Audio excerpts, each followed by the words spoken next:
पेशाब करके लाके पूरा छिड़काव कर दिया।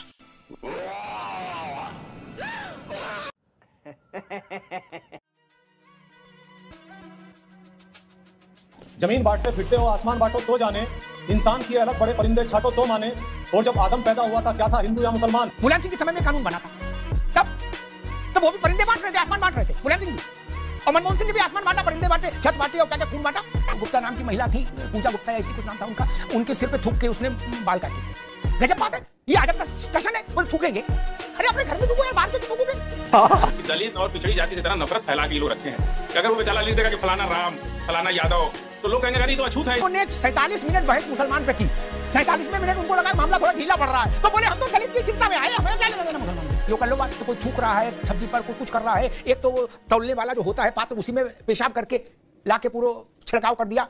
जय हिंद दोस्तों, स्वागत है आप सभी का आपके अपने यूट्यूब चैनल इंडिया नया भारत की एक नई वीडियो में। और दोस्तों, आप सभी को पता है, जब कोई भी पार्टी का प्रवक्ता अमिताभ अग्निहोत्री जी के सामने ज्यादा बड़े बोल बोल देता है, तो अमिताभ अग्निहोत्री जी ऐसे ऐसे उदाहरण देते हैं कि फिर उस प्रवक्ता की बोलती बंद हो जाती है। आज इस डिबेट में भी ऐसा ही हुआ। जब समाजवादी पार्टी का एक प्रवक्ता ज्यादा बोल रहा था, उसके बाद अमिताभ अग्निहोत्री जी ने मुलायम सिंह यादव के उदाहरण से उसे ऐसा समझाया कि उसकी बोलती बंद हो गई।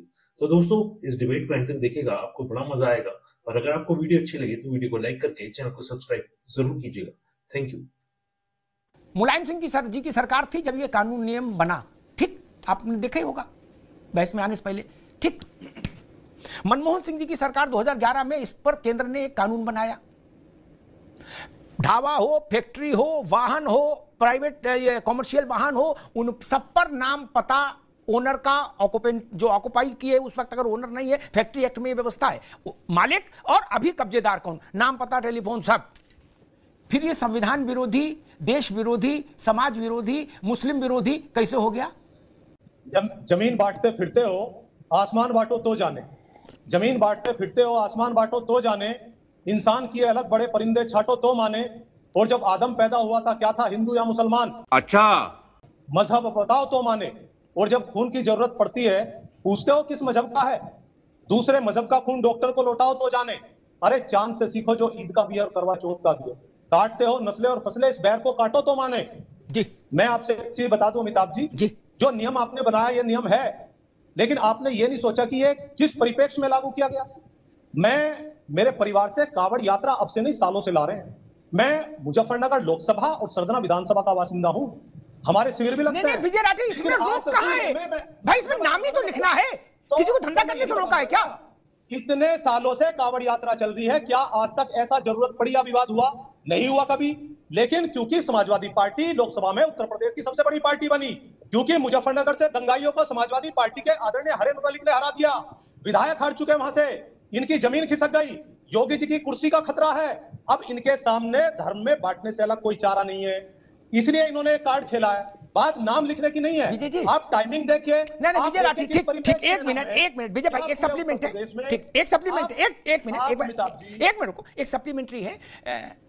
ये धर्म में बांटा जा रहा है जो आपने कविता भी सुनाई, मैं ये अभी तक नहीं समझ पाया, 3 चश्मे बदल चुका, धर्म में कैसे बांटा जा रहा है? सबको नाम लिखना है, फिर दोहरा दूं ऊंची आवाज में, सबको नाम लिखना है, किसी को छूट नहीं है। फिर क्या तकलीफ है? क्यों तकलीफ है भाई? क्या तकलीफ है इनको? कावड़ यात्रा अमिताभ जी कब से चल रही है? अरे गजब करते हो, सबको नाम लिखना, इसमें क्या तकलीफ है आपको? मैं यही पूछ रहा हूं ना, उसकी जरूरत इसी टाइम पे क्या पड़ी?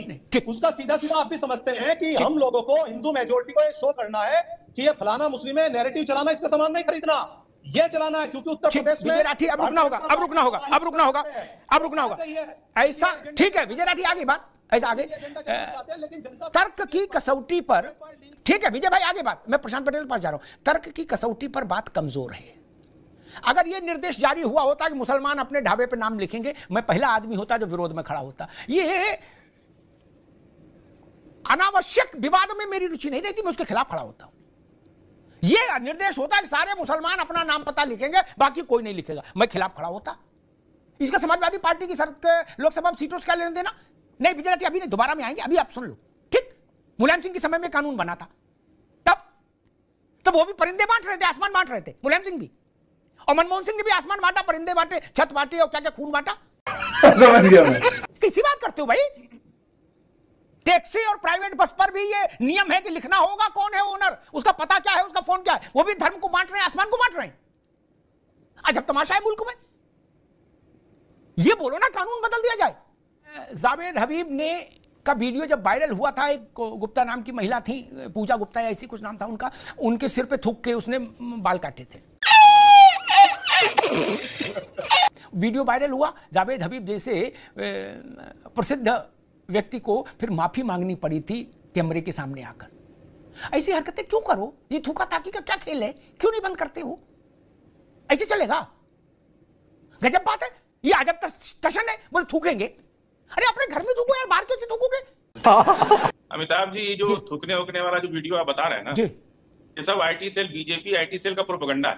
नहीं, जावेद हबीब वाला वीडियो, अरे हम तो हिंदू मोहल्ले में रहते हैं कि कौन जावेद हबीब माफी क्यों मांगे थे? जावेद हबीब माफी क्यों मांगे थे? उनसे तो आईटी सेल वाले धमका देंगे तो बेचारे प्रोफेसर आदमी मांग ही लेंगे। कोई सेंस बात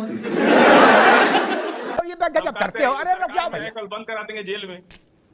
अमिताभ जी, एक चीज जान लीजिए, ये आईटी सेल का बड़ा खेल है, समझ रहे हैं आप भी समझते हैं, लेकिन थोड़ा आप भी हिंदू हैं इसलिए कभी कभी उस भावना में आ जाते हैं। चड्ढा समझाओ, इसे समझाओ। जिसको जिससे मन हो उससे खरीदे, ना मन हो ना खरीदे। इसमें सरकार का क्या रोल भाई?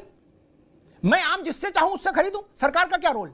फजील अहमद, अमिताभ जी क्या है जी कि दलित और पिछड़ी जाति से इतना नफरत फैला के ये लोग रखे हैं कि अगर वो बेचारा लिख देगा कि फलाना राम, फलाना यादव, तो लोग कहेंगे अरे तो अछूत है, इससे खरीदो मत, चाहे कितना स्वादिष्ट बनावे। समस्या ये है कि अभी आप मुसलमानों पर बोल रहे थे, इधर इधर आ गए। अरे ये तो अछूत है, तब उसका सामान छुएंगे भी नहीं, वो बेचारा सड़ जाएगा उसका सामान बनाया हुआ। समस्या ये है, सिर्फ मुसलमान की बात नहीं है, अगर एक ढाबा जान जाए ना जिस दिन कि ये दलित का है, अगले दिन उसकी सेल खत्म हो जाएगी। लोग तो दलित नहीं जाएंगे उसके यहाँ, कैसे खत्म हो जाएगी भाई? गजब कर रहा हूं, हर जात का आदमी मौजूद है। दलित के पास कहाँ पैसा है? वो तो बेचारा खाने को परेशान है। उसका तो एक दिन अगर शहर में कर्फ्यू लगता है, उस दिन दलित के घर में चूल्हा बंद हो जाता है। उसको ना तो आप जमीन दिए, ना शिक्षा दिए, ना सम्मान दिए। दलित को दिया क्या आपने? आपने तो दलितों को सिर्फ मजदूर बना के रखा, शोषण किया। फजील अहमद, ठीक, आगे बात आगे। मैं तो फजील, ठीक है फजील अहमद, मैं फजील अहमद साहब की चातुर्य बोध को प्रणाम करूंगा। उन्होंने 47 मिनट बहस मुसलमान पे की। 47वें मिनट उनको लगा मामला थोड़ा ढीला पड़ रहा है, तो बोले हम तो दलित की चिंता में आए, हमें क्या लेना देना मुसलमान से। लो कर लो बात। क्या बढ़िया था गुरु। बड़ा अभी तक क्रिकेट खेल लेते, बोले फुटबॉल खेलेंगे ना। 47 मिनट बाद जब 13 मिनट बचे कुल बहस में, तो बोले हमें तो दलित की चिंता है, बाकी क्या है, हमको क्या रखा। मानुस 2 दिन में पलट गया। वाह! भारत का कानून और उत्तर प्रदेश सरकार का खाद्य सुरक्षा मानक कानून, ये दोनों कानून ये नहीं कहते कि दुकान का नाम क्या रखो रावत साहब, दुकान का नाम आपकी मर्जी चाहिए रखो। क्या ये रोक कोई सरकार नहीं लगा सकती? फजील अहमद ने थोड़ा सा उसको ट्विस्ट कर दिया जानबूझ के, है ना? नहीं आप, अरे रुको भाई, अभी नहीं, अभी रुक जाइए। इन्होंने जानबूझ के ट्विस्ट कर दिया। कानून सिर्फ इतना कहता है मालिक का या कब्जेदार का नाम मुख्य स्थल पर प्रदर्शित होगा, बात खत्म। आपने उसका नाम कैटरीना कैफ चाय का ढाबा रखो और चाहे अमिताभ बच्चन गन्ने का जूस वाला रखो, उससे कोई समस्या नहीं। नहीं तो कहा सरकार ने, और योगी ने अपने मन से नहीं कहा। 2011 और 2006 का कानून पालन कराने भर की बात है, उस पर हंगामा, और कहा यह जा रहा है कि जी संविधान का गला घोट दिया। अरे संविधान के दायरे में तो कानून बनते हैं, उन कानून को लागू करा दिया तो बवाल हो गया। आप नाम जो चाहे रखो अपने ढाबे का, कोई समस्या ही नहीं। वसीम अहमद है, शिव ढाबा चला रहे हैं, वैष्णो ढाबा चला रहे हैं, ठीक है, कोई दिक्कत नहीं, लेकिन उसके मालिक की जगह आपको लिखना पड़ेगा वसीम अहमद। इतनी तो बात है। टीवी पर डिबेट हो रही थी ऐसे विषय पर, एक मौलाना साहब थे इस्लामिक स्कॉलर, उनसे एंकर ने कहा कि भाई ऐसे वीडियो आए हैं जिसमें कोई थूक रहा है सब्जी पर, कोई कुछ कर रहा है। एक तो वो तौलने वाला जो होता है पात्र, उसी में पेशाब करके लाके पूरा छिड़काव कर दिया। तौबा तौबा तौबा, थारा मूड खराब कर दिया। तो बोले ऐसा रोटी में थूक देते हो, ऐसा क्यों? तो उन मौलाना साहब ने, मुझे पता नहीं वो इस्लामिक स्कॉलर है कि नहीं है, क्या है, आजकल ये भी पता करना मुश्किल है कौन हिंदू स्कॉलर है कौन मुस्लिम स्कॉलर है भी कि नहीं। उन्होंने कहा कि भाई ये तो हमारे मजहब का मसला है, इसमें मत बोलो। क्या थूकने वाला? अब भाई ये तो नहीं चल सकता ना, मजहब का मसला हो तो भी नहीं चल सकता, तब भी आपको जेल जाना होगा। मान लीजिए मजहब में हो भी, तब भी कर नहीं सकते। थूक का कैसे खिला सकते किसी को, बेच सकते? जेल तो जाने पड़ेगा। अपने घर में ये नियम लागू हो सकता है कि आपस में एक दूसरे की रोटी पे थूक दो, पेशाब करके लाके पूरा छिड़काव कर दिया।